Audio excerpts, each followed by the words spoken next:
I'm back. I hope you guys missed me. I certainly missed showing up and coming to you with new topics. And I had to take a little break because I was going through some personal storms of my own that I needed to step back away from things just to heal myself, to regulate myself, and to temper myself through the storm. And so I decided it would be a really beautiful time to come on here with a candid video, just not with anything specifically in mind, but to share my current experience because I had some really beautiful takeaways with it that I feel like it could help people that feel that a relationship is too beyond repair, maybe too broken to fix, too far gone that it feels like such a heavy lift to revive it. Sorry, I have my cat in the background scratching something. So this, I can't really share about this without kind of touching on my background or my experience, my trauma, perhaps a little bit of my story, let's say, better. And I'm not going to go too deep into my traumas and this and that, but just to show you nothing is beyond repair and nothing is beyond fixing and healing and breathing fresh life back into. I come from a family that there's so many insane dynamics. It's so entwined with toxicity and he said, she said, and triangulation and a lot of messiness. It's very, very messy and everyone has an issue with somebody and there's interesting dynamics at play and everything's very, you have to tiptoe, you have to tread lightly because one person will get triggered over somebody else. That's really kind of the core makeup, the core DNA of my family. Most of us don't talk to my father. We didn't really grow up with my older sister, and my younger sister and I and with our mother, have been incredibly enmeshed. And if you don't know what enmeshment is, it's more so we have been so trauma bonded that their experience is my experience and my experience is their experience, and we feel emotions for each other and there is no separation. We are fully one unit that whatever happens to me happens to someone else, and whatever happens to them, it feels like it's happening to me. And it's very codependent. And that is quite literally how I was raised, for codependency.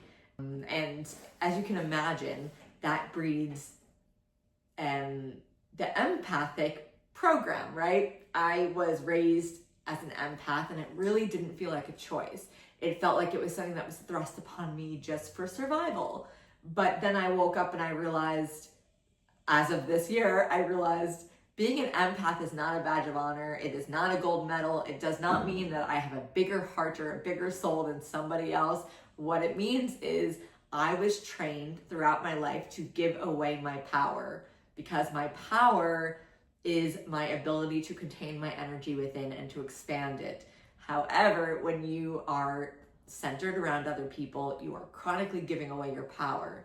And so my relationship to my sister, we grew up in this environment together, me and my younger sister. We grew up together. We always said it was us against the world, but then over time, because we were trained in certain ways, our brains were trained from trauma, but we each handled it very differently. Our relationship became incredibly strained over time because we let our trauma kind of define us. We let external situations define how we treat others, how we treat ourselves, how we show up in the world.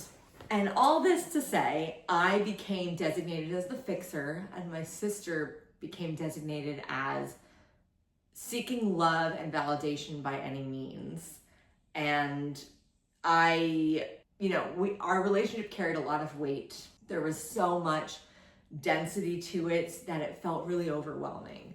And we got to the point where we went from being inseparable to not being able to spend more than a week with each other without fighting, and it being a colossal failure.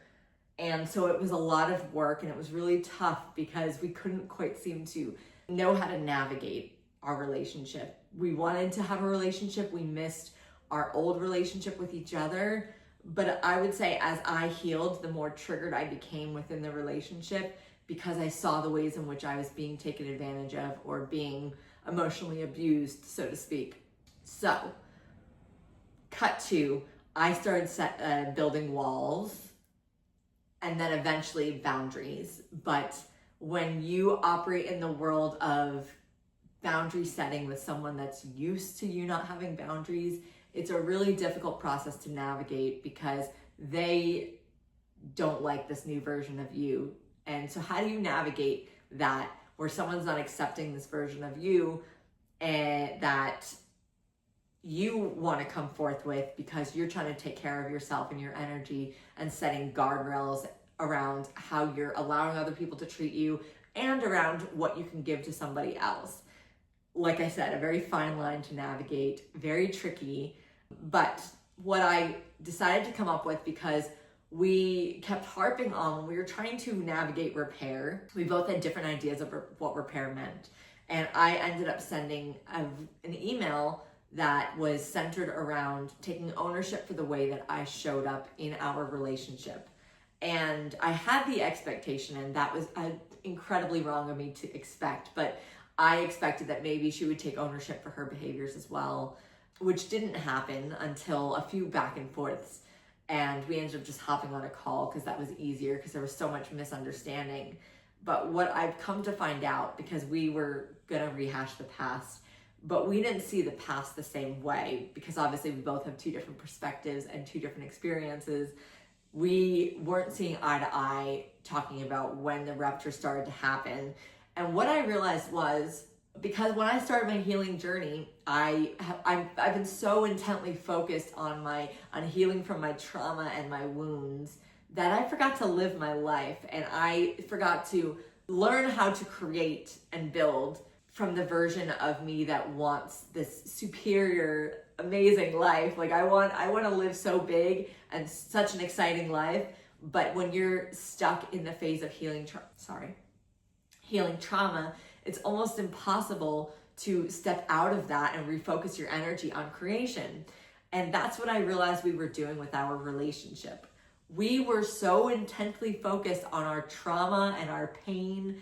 And not to say that it's not valid to go there sometimes, but it wasn't from an understanding or it wasn't from a way to be understood. It was more from, I'm in pain because you caused this, or I'm in pain because this, or you showed up this way. That is not how you heal and repair a relationship. What I realized was, what if we just reimagined what our relationship would look like that would work for the both of us? If we had this higher picture of our relationship in our mind, what would that look like? How would we show up? What would that mean? How would we want to be loved? Obviously, we can only give ourselves what we need. However, it's a good guideline or a good boundary to tell the other person, this is how I prefer to be loved, or this is my deepest core wound. Can you help me navigate this together in our relationship, because you were touching on that wound and maybe you didn't know. So once we decided to shift to the energy of what we're calling in our relationship, it took so much of the weight out of the repair, because what seemed overwhelming and stressful, truly that went away when we decided, no, let's actually just breathe new energy into the relationship instead of focusing on the density.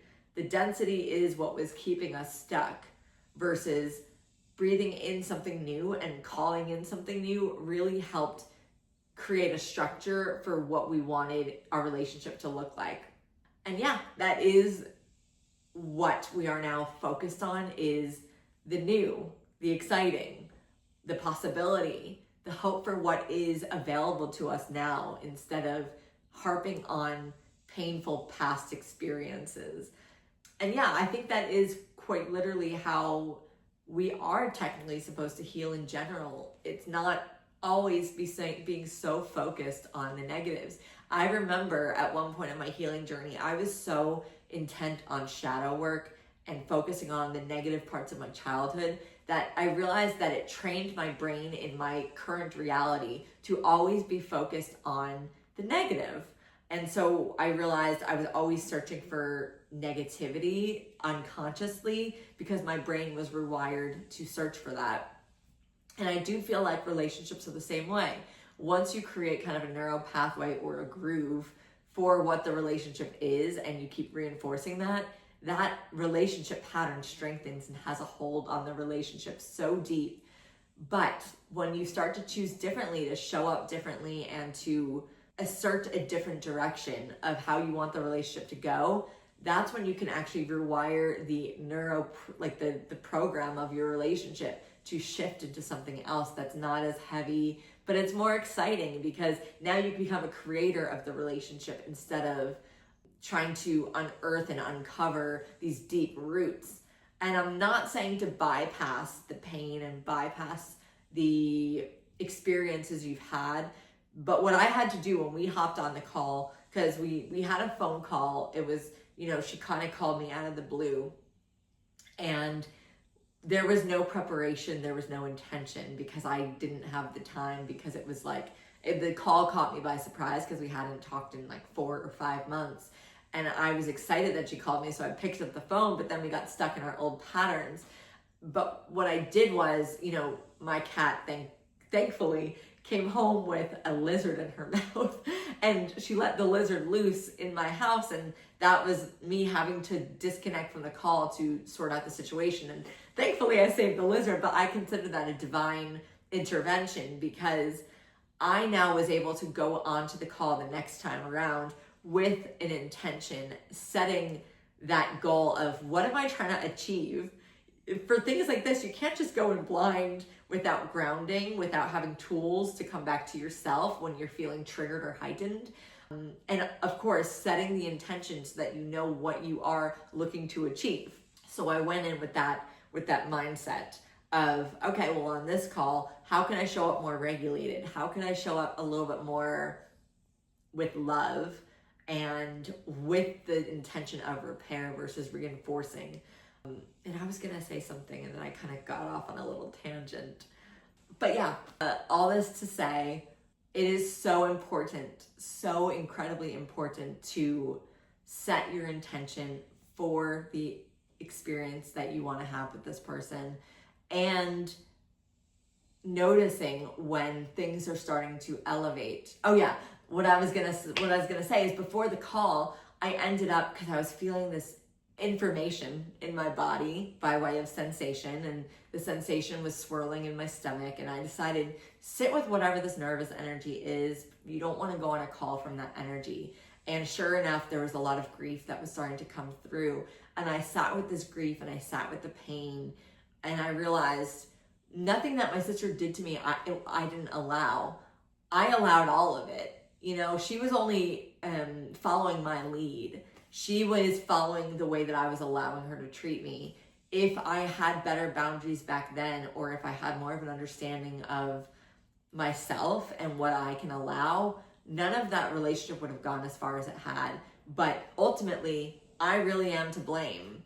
And so I allowed myself to feel the grief of the version of me that allowed that behavior, that didn't love myself. So I allowed her, or anyone really, to treat me certain ways, because I didn't have boundaries and I didn't have a voice. And I felt like, not that I felt like I deserved it, but what I felt like was, this is what relationships are. That's all it is. I just felt relationships are complicating, but you have to self-sacrifice for family. That was my mindset.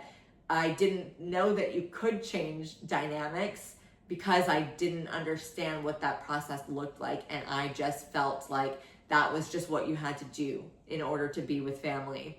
But really, nothing is ever too intense or immense to come back from. It really does require your intention. It requires your ownership about how you contributed to the dynamic.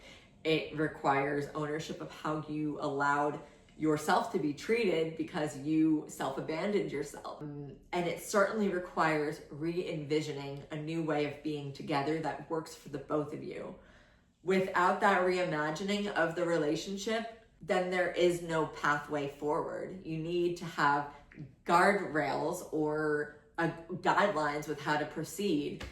Even maybe separately, you can write a list, the two of you, of what you envision the relationship to be in a perfect world, and what matches up with each of you. What are things that you like that the other has, and how can you move forward and operate from that highest version of the relationship. So I hope that this helps you navigate difficult and complex relationships. It certainly was something that it was kind of like I did it as I went. When I was on the call, it just kind of came to me, and after I grounded myself, after I had that emotional expression, because I wasn't looking for her to nurse my pain anymore, and I wasn't looking, once I felt my own pain, I wasn't looking for that pain to be present in the call. I wasn't looking for her to validate my pain, because I validated it myself. Everything that you do within yourself no longer shows up in that relationship, because you no longer need it once you've given it to yourself. So that is the biggest takeaways that I had from this experience. And I'm speaking to you from complete and absolute clarity. This is essentially, to me, the pathway to repair. Please let me know if any of this resonates with you, if you're going to use any of these tools and tactics to navigate complex relationships, or even share in the comments about what you are navigating with somebody that you feel is maybe difficult to come back from. And I didn't really touch on my background that much, that you can see how complex the relationship is. I probably should have, but maybe I'll do another video just kind of going over what my family dynamic was, so you can understand that nothing is beyond repair. Absolutely nothing. So yeah, let me know if this resonates for you, how it lands for you, and please feel free to share with anybody that you feel would benefit from this video. Thank you so much, and I hope you have a beautiful rest of your day.